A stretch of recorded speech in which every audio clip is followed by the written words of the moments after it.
Hello friends. While I was in the middle of moving, my YouTube feed kind of blew up over this recent Atlantic article about the end of reading. And I didn't have any time to look into it at the time that it first hit. But now that I've been a little more chill, a little tiny bit more chill, I finally had time to look into this article. I couldn't actually find a gift article to read anywhere, all the links people posted had expired. But I watched enough YouTube videos of it that I think I got the gist. And I definitely think in a lot of ways it was one of those articles that was kind of made to go viral and get people rage bait, to make YouTube videos about it, for the author of the article to have interviews about it. I don't know if to what degree current journalism knows that they're going to have one of those articles that everyone talks about, but if that was the intention, it definitely worked. There were a lot of things in the article that seemed a little the statistics or the way things were phrased from what I saw of excerpts seemed a little intentionally provocative to me. There was one line about how the sentences in books have gotten shorter since mid-century. And I would say that the sentences in books mid-century had also gotten shorter from the Victorian era. So this isn't a new problem, and I also don't necessarily think it's always bad for sentences to be shorter. The article even says something along the lines of, it's fine if sentences are shorter, except that, just so you know, sentences are shorter. Also, I wasn't going to comment on it, especially because there's so many videos about it already. But there were a few things that I did not see anyone else talking about. So then I was I don't know. You know what? I'm going to weigh in because I have thoughts and I just can't help myself.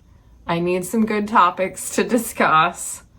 If you're new here, my name is Lydia Foxglove and I'm a fantasy author. I've been making my living as a writer mostly since 2009.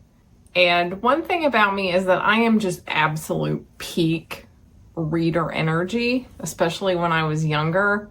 When I was a kid, teenager, I was just the most bookish child that you can possibly fathom. I hit every potential reader child cliche that you can. I was the kid that would have a stack of books like this, and I'd have it under my chin, and then I would have a backpack, and it would also be full of books. And every week I would go to the library, and I'd be hauling out this mule load of books, and I would just tear through them and want more.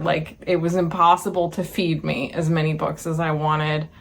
And even as an adult, I still read a fair amount of books. I have to have paper copies. I go to the library a lot. I love to just wander libraries for hours and just pull books off the shelf and just be what's that about? And then I want a lot of them. I want to leave with a lot of books. I can't resist a good library. I'm particularly a nonfiction junkie, but I also do read a lot of fiction because it's what I write.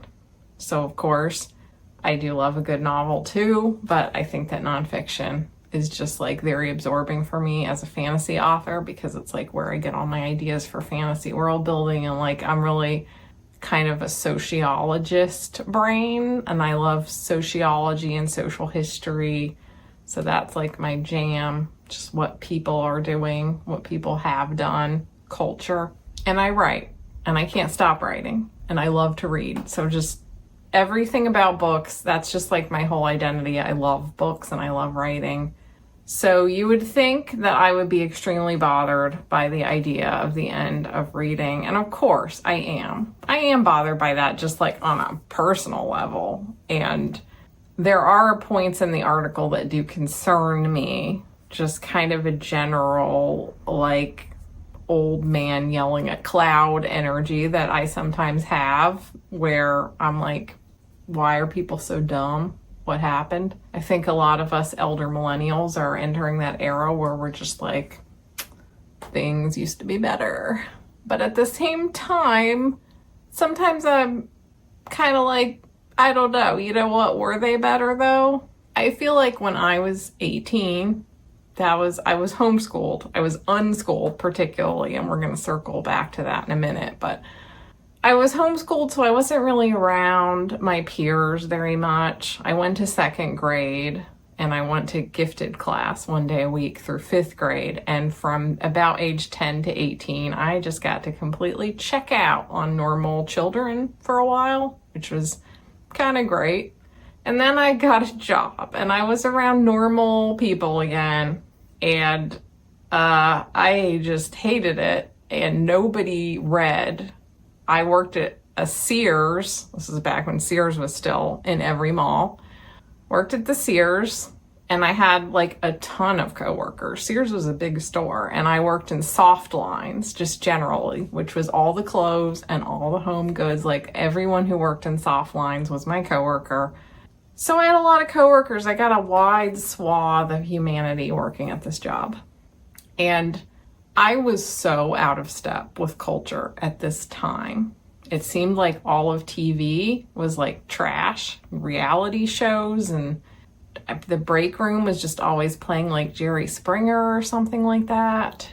Nobody read books. Like no one at my job read books, and I was always the person with a book in the break room, and they were like, "What are you doing, weirdo? What are you reading a book? What?" I had one girl, shout out to Julie, if you ever watch my channel. I still remember that I owe you a cup of soup when I sold my first book. So, if you ever watch my channel and you're like, hey, I used to work with that girl, hit me up, girl. I'll send you some money for a cup of soup. But Julie liked to read, and that was about it. So it was Julie and me, we were the nerds of Sears. And, it was just this time of Britney Spears, Christina Aguilera, tank tops and pop music and going clubbing and not reading and watching trashy TV with people yelling at each other, and people still went to the movies a lot and saw kind of stupid movies. It just felt like we were in a moment of real stupidity to me, and I did not get along with anybody. I was not fun. I was not a fun coworker at all. I was just the nerd kind of weeb kid who was reading and studying Japanese in the break room, and I was really into David Bowie, as I still am. I haven't changed a whole lot. But I was fairly judgmental.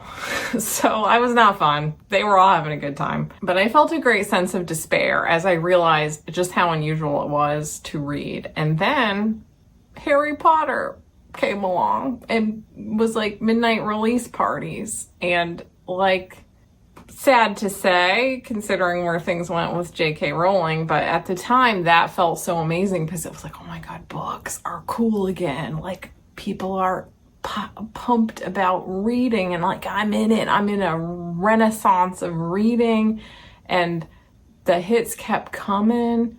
There were book parties for Twilight and Aragon. I was really only into Harry Potter. I didn't read Twilight or Aragon or what else did we have? The Hunger Games, but then I started to get published in the YA boom.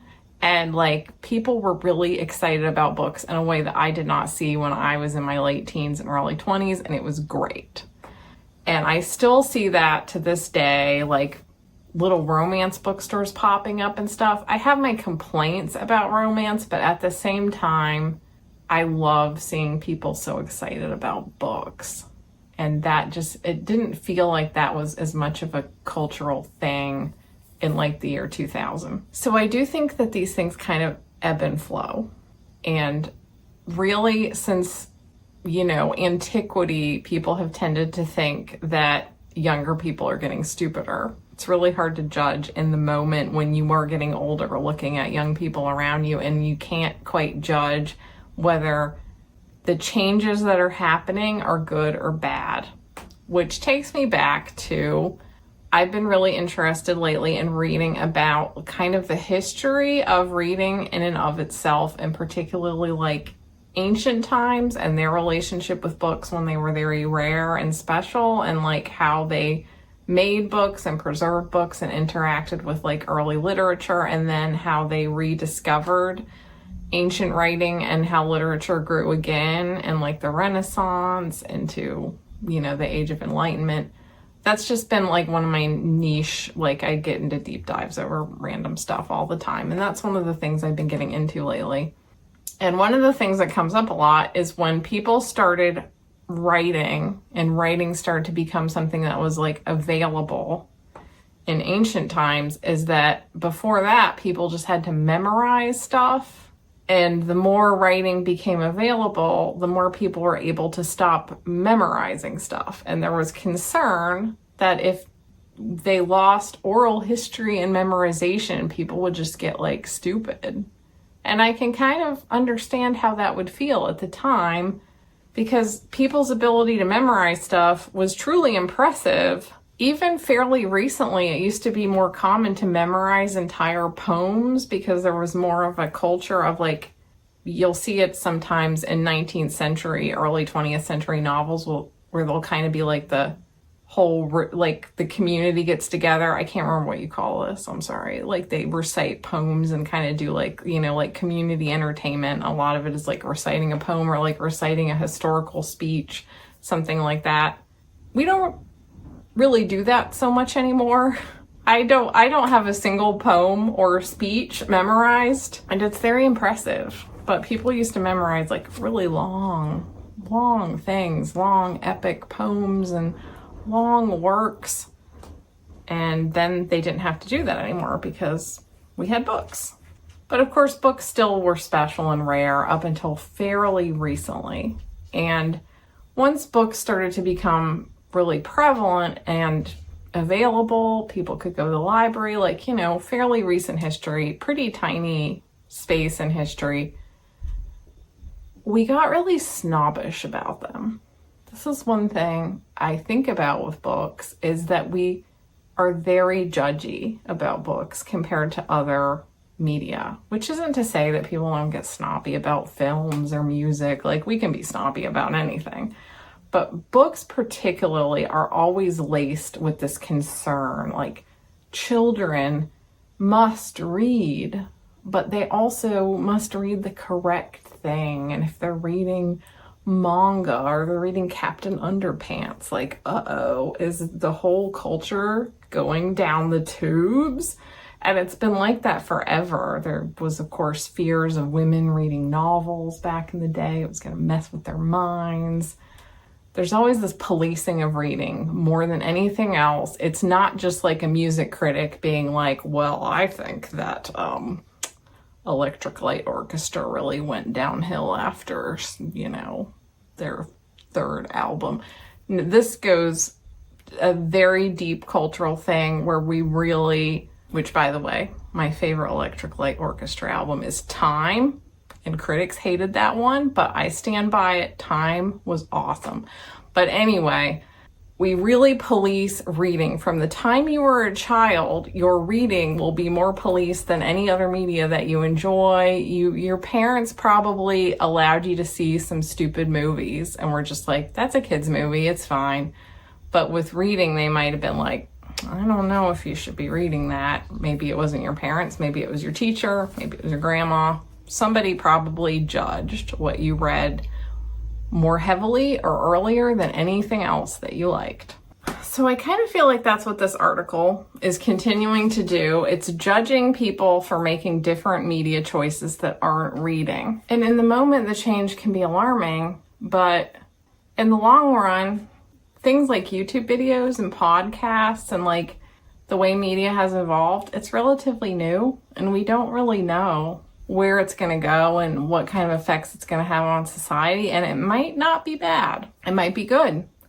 It might be that people prefer these things now because they're superior for a lot of people's brains. I don't know. I think that this could be an evolution potentially, rather than just people choosing to be stupid. I mean, there's real problems with distraction. Like, a lot of times now, I prefer to listen to YouTube videos or sometimes even watch YouTube videos when I might have been reading a book, like on certain subjects, because it is a different medium. And sometimes it is a superior medium for certain types of information. I also think that we have a consistent pattern ever since the book came along, of denigrating the oral component of storytelling.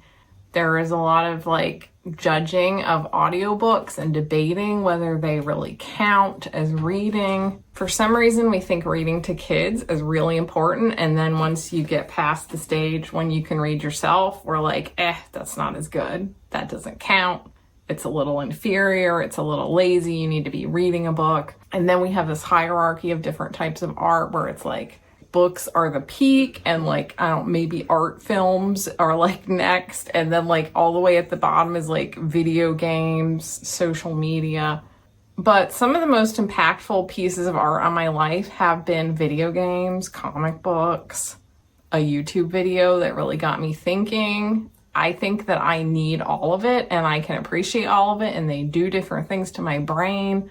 Reading is still important, and I have concerns over people not reading at all, but I do think there's other media that involves the same kind of power of storytelling and deep thought, and just simplifying it down to people aren't reading anymore, it's overly simplistic. And I do think that audiobooks count, and I also think that just generally oral storytelling and oral communication of like complex ideas is actually very important to our brains and to like our connection and our humanity, and I think it's somewhat underrated. I am always telling people how important it is to read your work aloud as you are writing, and to hear words being spoken so that you can develop an ear for the music and the rhythm of language. And I think we tend to denigrate the spoken word compared to the written word, to the detriment of writing, actually. The oral component of storytelling has always been extremely important to me, and being able to articulate my thoughts in a spoken fashion here on this channel is something that is also like, it's something I'm always trying to improve and something I'm proud of being able to do. So I feel like we overvalue books a little bit, and I know that's weird for me to say because I love books like nothing else, but at the same time, I also love every other type of art too. Like, it's all good. So I'm not necessarily concerned if somebody reads a little less and experiences their art in a different form a little more. To me, the important thing is just, are you engaging with art and ideas and stories and things like that? All the things that kind of enhance our experience of being human and thinking things through and having empathy for each other.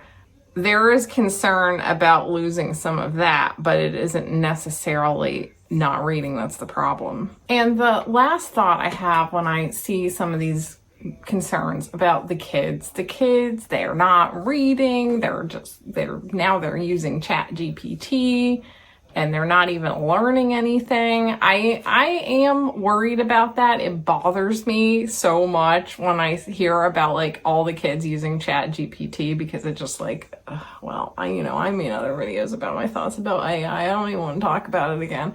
Like, that does bother me, but I also have to point out that I feel as an unschooler, the thing about unschooling is that the whole point of it is allowing the child to kind of lead their own education, pursuing their particular interests. And it's supposed to cultivate like a love of learning first and foremost, and a sense of agency over what you're choosing to learn. And then that is supposed to lead to a love of learning because like you got to dive into the thing that you were interested in. So that was totally me as a kid. We didn't have like a curriculum most of the time, just whatever I was into. If I wanted to read exclusively about medieval times for like 4 months and not study anything else, that was cool. I could check out every last book about medieval times and the entire library system and just spend a lot of time on it and try to dress up as a medieval person and try to write a play about being a medieval lady and record it on a camcorder and, whatever I could draw, whatever way I wanted to engage with it, I could do that. That facilitated in me a real love of just learning things. Like, it was so fun. And as an adult, I still feel that way. Like, just having a sudden interest in something and following it for, whoops, what you doing, like I'm still like that. I still feel like I'm an unschooler my whole life. I just love to go to the library and just like wander around and be like, what do I want to get into? What do I want my next like deep dive interest to be? And my sisters are the same way, but they were not nearly as into reading as broadly and as much as I was. I was the bookish kid. They were into different stuff. I would say that all of us are pretty good at deep thinking and empathy and have done pretty well in our chosen weird little artsy careers. So I feel like the system worked. We all liked to learn, and we all applied the things that we learned into our adult lives and retained that passion for learning in life. But not all of us read as much as I did. I read way more than my sisters. So there's more than one way to get there. But at the same time, when I see kids bypassing their school studies and using these kind of cheat codes just to get a degree or get into a better college or graduate that college or whatever, I still can't help but think the system is working as intended, because our school system, although it has some wonderful people in it, has some wonderful teachers, it's not all bad. It can be great for some kids. And in fact, I've said before that I consider part of unschooling to be that some kids choose to go to school, because unschooling is about making decisions for yourself. And there are kids who totally choose to go to school because they want the social life, they want the extracurriculars, they just like the school discipline, whatever. Some kids love school, and that is awesome. But the school system as a whole is not made to foster a love of learning first and foremost. You're made to learn a lot of things that you don't really care about. There's a lot of just kind of nonsense that you have to deal with. When I went to school for second grade, one of the main things I noticed was just how much time I spent standing in a line or dealing with other children being disciplined, and just not getting to learn the things that I like, not getting to read, like just kind of muddying my way through lessons that I already knew or I wasn't going to remember because I didn't care. It was nice to be around other kids. I didn't hate all of it, but I did feel like it was kind of designed to mold me into more of a generic person and not allow me to pursue all the particular things that I wanted to dive into. And then if I had had to put up with school, I would have been a very different person. And school is also very much set up to like maintain class and to set up certain kids for like a rote job that they've learned to just put up with a certain level of bullshit, and then to prepare certain kids to become a member of the elite. If some kids are figuring out a way to kind of hack that whole system and bypass it, in some ways that makes me sad. In another way, it makes me think, I don't know, good for them. I just can't quite bring myself to blame the kids in this scenario. I kind of blame the whole education system that is set up not to foster a passion for learning, but just to funnel people through a system that prepares them for the workforce, or for a certain select few joining the upper echelons of society with the correct schooling and credentials. This is one of those videos where I'm probably going to get some slightly spicy comments, because I had a lot of opinions, and I know some of them might be a little controversial. I still absolutely love reading, and I hope that it continues to be a thriving subculture for the rest of my life into the far distant future. I definitely think we should be doing everything we can to foster a love of reading, and particularly of learning in general in everybody. But I just don't necessarily always think that it has to always be reading. And I also think that part of that is that we make reading unfun by judging it more than other artistic mediums. And I also just think that oral storytelling is also great. So those are my hot takes on this whole thing. I, as always, readily admit they might not be the greatest takes as I continue to think about the topic, but this is just what came to mind in the moment.